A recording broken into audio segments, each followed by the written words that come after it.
Welcome in to another episode of Barnes on Bama. This is actually not going to be a full podcast. I am going to record one this weekend, but the game that we just saw was too important to not put out a reaction here this Saturday evening. I'm recording this on Saturday, immediately following Alabama's massive win over Auburn. Mark Sears hits the game winner as time expires to win in Neville Arena in overtime, nonetheless. Any of you that have watched the channel and pay attention to my threads or pay attention to the podcast, y'all know that I predicted that Auburn was actually going to win this game. It was not that I thought that Alabama couldn't win it. It just was a situation where I thought that the margin for error was very small in Neville. And Alabama, to their credit, played and handled every punch that Auburn threw. Nate, to his credit, took a timeout when Auburn felt like they had a run going. It felt like at every facet, Alabama was just a little bit better than they had been being in the last couple of weeks, and it was the difference in this game. Right? Molly McGrath, Jimmy Dykes talked about how Nate had challenged the team about how he felt like they just were getting absolutely bullied against Florida. And as an Alabama fan, that's what it felt like, right? It really felt like Florida knew exactly what they needed to do with the basketball and bullied us on the glass. They get more than 15 rebounds more than us, and they were the difference in the game. Alabama, from the get-go kind of decided, hey, we're going to be the more physical team. We're going to be the one that sets the tone in this game. We're going to grab the rebounds in this game. We're going to be the more physical team. We're going to take it to you. And Alabama does that. Alabama wins the rebounding battle in both offensive and defensive. Cliff Amore starts it out. He gets a rebound 1-on-4. I thought Cliff was really, really great in this game. He gets 3 offensive. Grant Nelson was huge in this game. He was the difference maker in the first half. I'm sure there's going to be some Auburn fans in the comments upset that he didn't get called for a taunting technical when he dunked on Dylan Cardwell and then hit the Crimson Crane. They probably could have called a taunting. That's one of those that's a situation of, because it's such a pseudo inside joke between the teams, the officials don't know as much about it, so they're not going to call him for it. This is another game that I'm sure Auburn's going to be, some fans are going to be upset that Chad Baker-Mazara gets ejected from this game.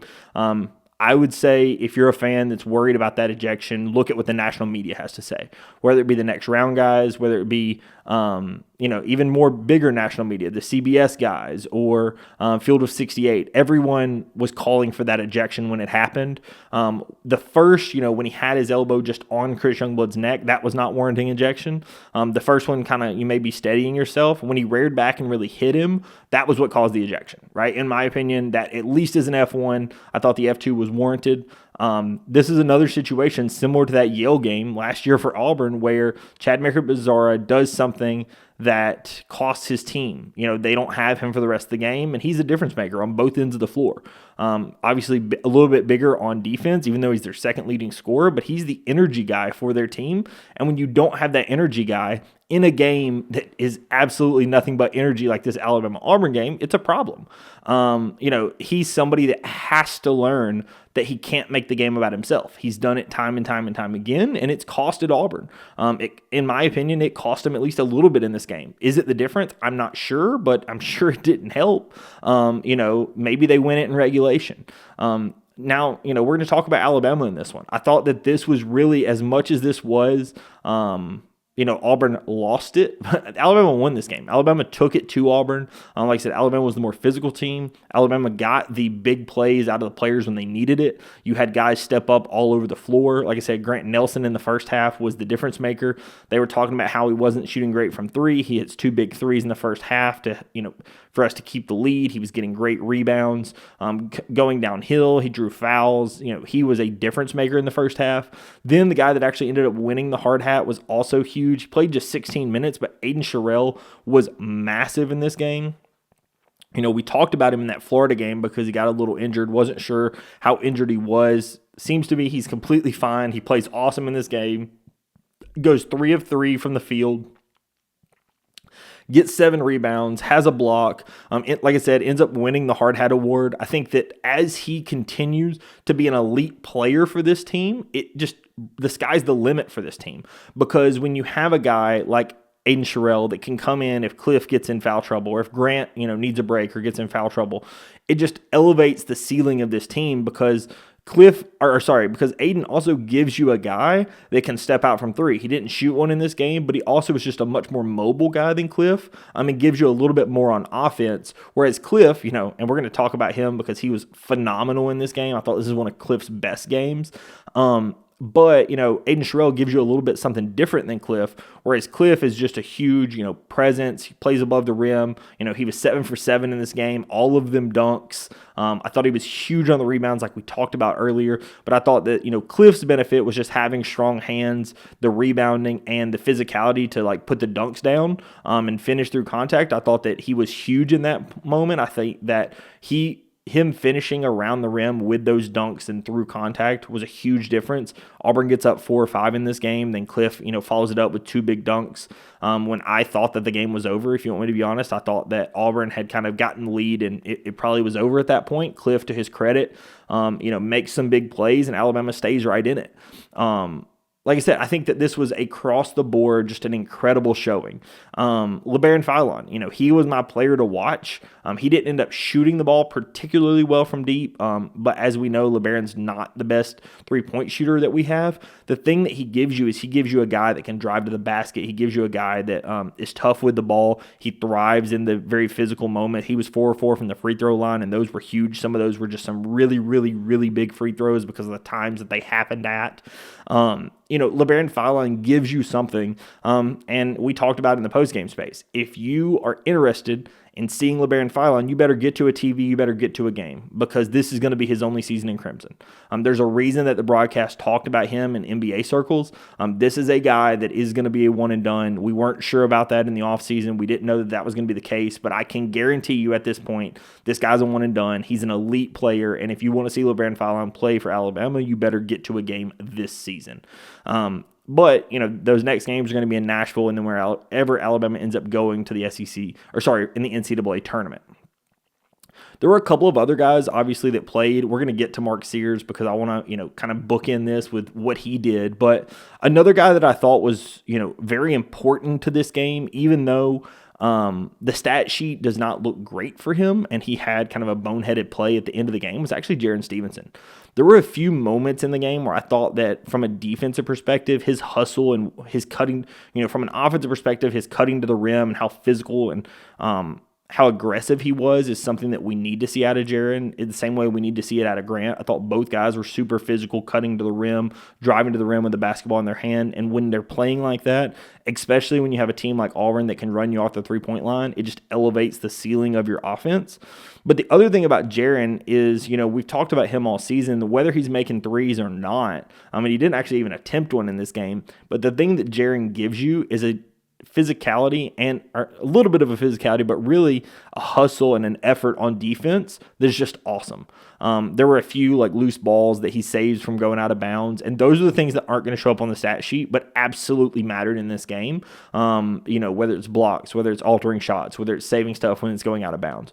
Those are the things that at the end of the day, when you have a game that is such a good game like this game was, they matter. They're the difference in the game. Like I said, I don't think that the stat sheet obviously says how big of a role he had in this game. Obviously, one thing that he did do in this game that was a problem was his one of his turnovers was near the end of the game. It almost cost Alabama. He tried to get rid of the ball out of his hands instead of just holding on to it and letting the guards kind of come to him. That's something that Alabama has to be a little bit stronger with, being smart with the basketball. Credit to them. I think that they did a better job in the late game scenarios. I think they did a better job in out of bounds scenarios. I think they did a better job in calling timeouts.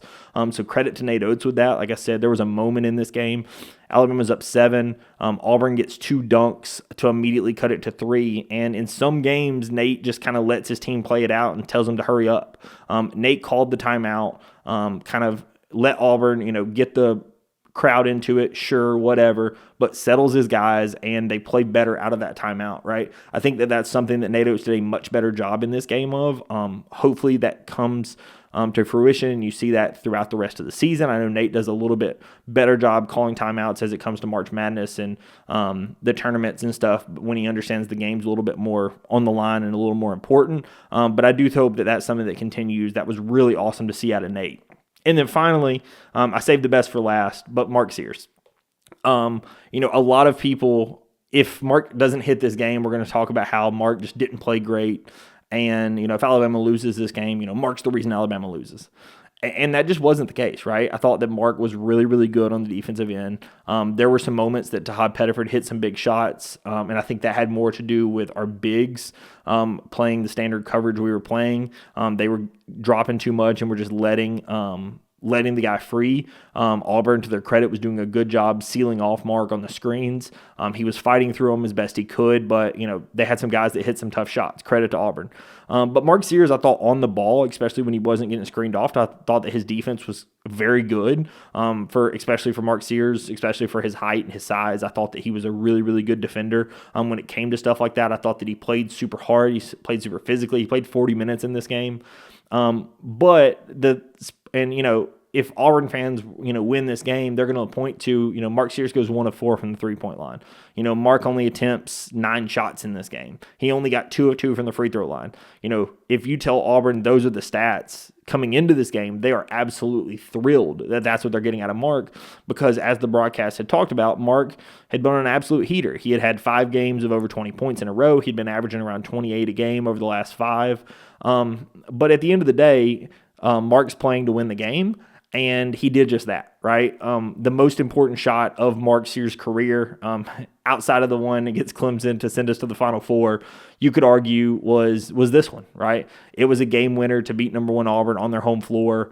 This is a game that people are going to talk about for a long time. This is just a huge game. Auburn was one of their best teams of all time. Alabama goes in as kind of the underdog because Alabama is faltering. Alabama had lost 4 of their last 6, and Alabama beats Auburn on its home floor. This was absolutely huge game. This was exactly what you needed to see if you're an Alabama fan. This is the reason why, people, talk to me and say something about, oh, this team's going to falter in March, or this team doesn't have what it takes when it comes to the SEC to the NCAA tournament. Simply put, Alabama has proven that they are an elite team. When you look at the teams they've lost to, the worst team they've lost to is around like a 4 or 5 seed. So that's a minimum Sweet 16 caliber team. There's plenty of us Alabama fans that have remembered, waiting on Selection Sunday to see if your name's going to get called or are you going to be a 1 seed in the NIT. The fact that if Alabama had lost this game, Alabama was going to be a 2 seed with, in what my opinion is a floor of a Sweet 16. That's not a bad season by any stretch of the imagination.